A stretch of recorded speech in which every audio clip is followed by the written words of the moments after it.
बात करते हैं होम रूल मूवमेंट के बारे में। अब होम रूल मूवमेंट का ये कॉन्सेप्ट कहाँ से आता है, सबसे पहले हम ये पढ़ने वाले हैं कि इसका कॉन्सेप्ट कहाँ से स्टार्ट होता है।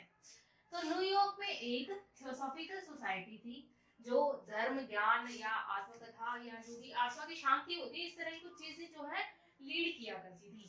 1875 में ये थियोसॉफिकल सोसाइटी बनी थी और इसके फाउंडर थे मदामे ब्लावटसी और पॉल ऑलकॉट इसके फाउंडर थे। और इसी की एक इरिस वॉलंटियर होती है न्यूयॉर्क में से आती है, जिसका नाम था एनी बेसेंट, जो इंडिया में आती है अपनी थियोसॉफिकल सोसाइटी की तरफ से, और वो इंडिया में जो है बहुत सारी चीजें नोटिस करती है। तो 1890 में वो आयरलैंड से इंडिया आती है, ठीक है, इस थियोसॉफिकल सोसाइटी की वॉलंटियर थी। 1890 में इंडिया आती है और कहती है, यहाँ पर मतलब चीजें देखती है, इंडिया में भी ब्रिटिश का रूल था और आयरलैंड में भी ब्रिटिश का रूल था, और बहुत सारी चीजें नोटिस करती है। एक चीज वो नोटिस करती है कि हमारे आयरलैंड में होम रूल है, यानी कि सेल्फ गवर्नमेंट। ब्रिटिश राज कर रही है वहां पे, लेकिन गवर्नमेंट जो है, पूरी की पूरी गवर्नमेंट है, वो आयरलैंड की है। ये चीज वो यहाँ पर नोटिस करती है, यहाँ के अगर लोगों को देखती है उसे चीज बोलती है, और यहाँ पर भी वही चेंज करने की कोशिश करती है, जिसके लिए वो 1913 में जो है कांग्रेस को ज्वाइन कर लेती है। कांग्रेस ज्वाइन करने के बाद जो है वो न्यूज़पेपर, कुछ जर्नल्स वगैरह लिखना स्टार्ट करती है, जिनमें से दो ये है, एक तो कॉमनवेल्थ और दूसरा न्यू इंडिया था। न्यू जो एनी बेसेंट है उसका पैसेज यहाँ पे चल रहा है। एनी बेसेंट का पैसेज यहाँ पर स्टार्ट करते हुए जो तिलक जी हैं, जैसे कि आपको पता है तिलक जी को स्वदेशी मूवमेंट जो था उसके अंतर्गत जो है जेल हुई थी, 1908 से लेकर 1914 तक उसको जेल हो जाती है। अब जैसे ही वो जेल कट कर वापस आते हैं, क्या देखते हैं, कुछ भी चेंज नहीं है, सब ऐसे ही चल रहा है। तो वो चेंज लाने के लिए जो है कांग्रेस को ज्वाइन करना चाहते हैं, क्योंकि कांग्रेस ही एक ऐसी पार्टी थी, लीडर्स का एक ऐसा ग्रुप था जो अब ब्रिटिश से भी कांटेक्ट में था और लोगों से भी धीरे धीरे कांटेक्ट में आ रहा था।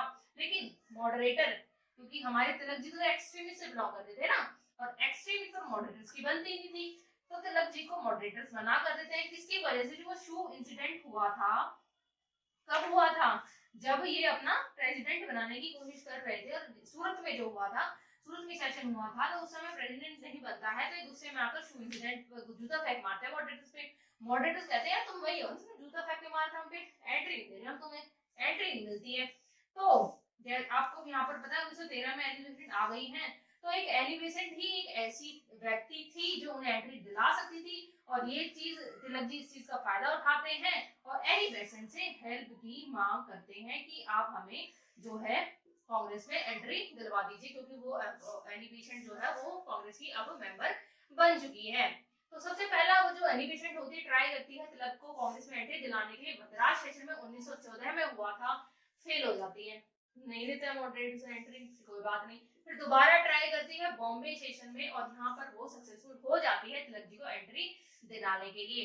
जब उसको तिलक जी को जो है एंट्री मिलना जो है तय हो जाता है कि ठीक है आप एंट्री ले सकते हैं, तो वो कहते हैं कि होम रूल रेजोल्यूशन पास करवा दीजिए ताकि हम अपनी गवर्नमेंट बना सके।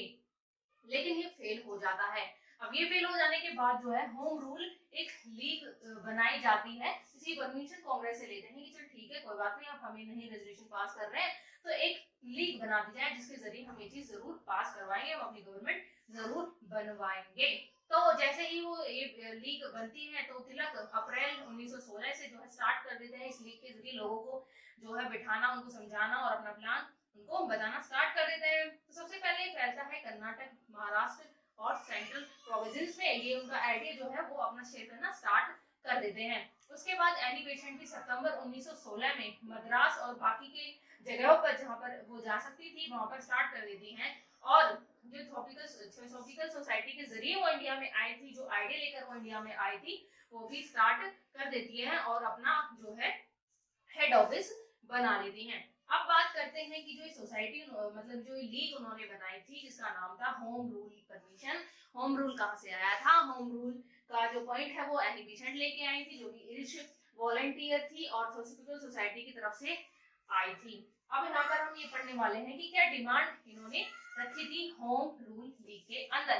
पहली डिमांड ये थी कि हमारी गवर्नमेंट होनी चाहिए, जो कि जो है इरिश वॉलंटियर एनी बेसेंट का आइडिया था। दूसरा, लिंग्विस्टिक इंडिया होना चाहिए, लैंग्वेज के बेसिस पर यहाँ पर जो है कैपिटल स्टेट्स वगैरह जो है बांट देनी चाहिए। और तीसरा ये था कि वर्नाकुलर लैंग्वेज में एजुकेशन प्रोवाइड की जाए, ये इनकी मांग थी। अब बात करते हैं कुछ मेन लीडर्स की जो इस लीग से जुड़े हुए थे और उनके जरिए काम कर रहे थे।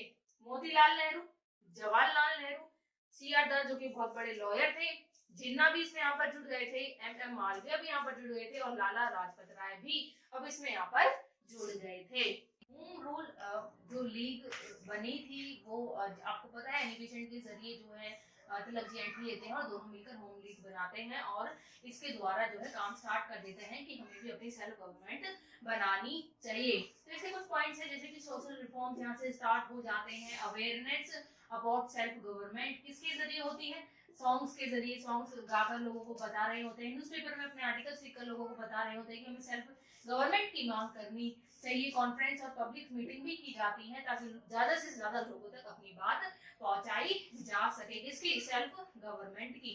अभी इतनी सारी चीजें हो रही हैं, अपनी गवर्नमेंट लोग मांग रहे हैं, इतने ज्यादा लोगों को जोड़ रहे हैं, तो ब्रिटिश भी अपना कुछ रिएक्शन देगी। ब्रिटिश क्या रिएक्शन देती है? लाठी चार्ज करती है, बहुत ही उन्हें डराने धमकाने की कोशिश करे ताकि वो आगे ना आए। और एनी बेसेंट जो कि मेन लीडर थी उनको जून 1917 में अरेस्ट कर लिया जाता है। और इस लीग का सपोर्ट करने के लिए कई जो सुब्रमण्यम अय्यर थे वो अपने सर का टाइटल भी छोड़ देते हैं। तो ये इम्पोर्टेंट फैक्ट है, इसको आप अच्छी तरीके से अपने दिमाग में बिठा लेना, ठीक है। लेकिन जो एनी बेसेंट को वो अरेस्ट करती है तो इंडियंस के लोग ये कहते हैं कि भाई एक तो एनी बेसेंट जी हैं वो हमारे इंडिया से नहीं है, वो बाहर के देश से आई हैं, ऊपर से वो कांग्रेस की इतनी बड़ी लीडर है, आप उन्हें अरेस्ट कैसे कर सकते हैं? तो उन्हें बाद में जो है ब्रिटिश प्रेशर में आकर सितंबर 1917 में उनको जो है छोड़ देती है। उसके बाद एक पॉइंट और यहाँ पर आता है, एनी बेसेंट का नाम इतना क्यों कांग्रेस में लिया जाता है? वो इसलिए लिया जाता है क्योंकि आगे जाकर 1917 दिसंबर में कलकत्ता में एनी बेसेंट को जो है यहाँ पर कांग्रेस का फर्स्ट लेडी प्रेसिडेंट बना दिया जाता है। अब ये चीज याद करने वाली है, अभी 1917 की बात चल रही है तो यहाँ पर तिलक जी ये मूवमेंट चल रहा है, एनी बेसेंट जो है यहाँ पर अब प्रेसिडेंट बन गई हैं और तिलक जी यहाँ पर इस मूवमेंट को स्टार्ट बीच में ही छोड़ देते हैं। अब तिलक जी ने लेफ्ट कर दिया है तो मूवमेंट डायरेक्शन लेस हो जाएगा, लोगों को पता नहीं है क्या करना है और जो लोकल सपोर्ट था वो तिलक जी से ही की वजह से ही एनी बेसेंट को मिल रहा था। अब जैसे ही वो छोड़ते हैं तो लीडरलेस पीपल अब इस मूवमेंट का मतलब खत्म ही समझिए। अब बात करते हैं कि इसे खत्म होने के और क्या रीजन रहे थे। सबसे पहला तो रीजन यही था कि जब तिलक जी ही चले गए हैं, जो मेन बंदे थे जिनको लोग सपोर्ट कर रहे थे, अगर वही चले गए हैं तो एनी बेसेंट को जो है सपोर्ट मिलना चाहिए था, वो नहीं मिला, इसलिए मूवमेंट खत्म हो जाता है। और दूसरा यहाँ पर अगस्त डिक्लेरेशन 1917 में आ चुका था। अगस्त डिक्लेरेशन एक काफी इंपॉर्टेंट पॉइंट है, लेकिन इसके लिए डिटेल में हम आपको पढ़ाएंगे जो कि आगे है, ठीक है। उसके बाद इंडियन नेशनल कांग्रेस सेशन 1916 का वाक्य यहाँ पर आता है। तो यहाँ पर जो प्रेसिडेंट बनते हैं कांग्रेस के एसी मजूमदार जी प्रेसिडेंट बन जाते हैं और लखनऊ पैक्ट 1916 यहाँ पर पास हो चुका है और इसके जरिए जो है अब एक्सट्रीमिस्ट, मॉडरेटर्स और मुस्लिम्स, ये सारे मुस्लिम्स एक पार्टी जो मुस्लिम्स ने बनाई थी, ठीक है, वो सारे मिलकर अब एक पैक्ट साइन कर लेते हैं और एक साथ काम करने के लिए रेडी हो जाते हैं कि हम सारे मिलकर अब जो है ब्रिटिश से अपनी डिमांड्स को सामने रखेंगे। लेकिन जब वो ब्रिटिश मुस्लिम लीग कांग्रेस में शामिल हुई थी तो एक पॉइंट उन्होंने रखा था कि आप सेपरेट इलेक्टोरेट को शामिल कर लीजिए, तो कांग्रेस ऐसा ही करती है। कांग्रेस सेपरेट इलेक्टोरेट को यहाँ पर जो है एक्सेप्ट कर लेती है।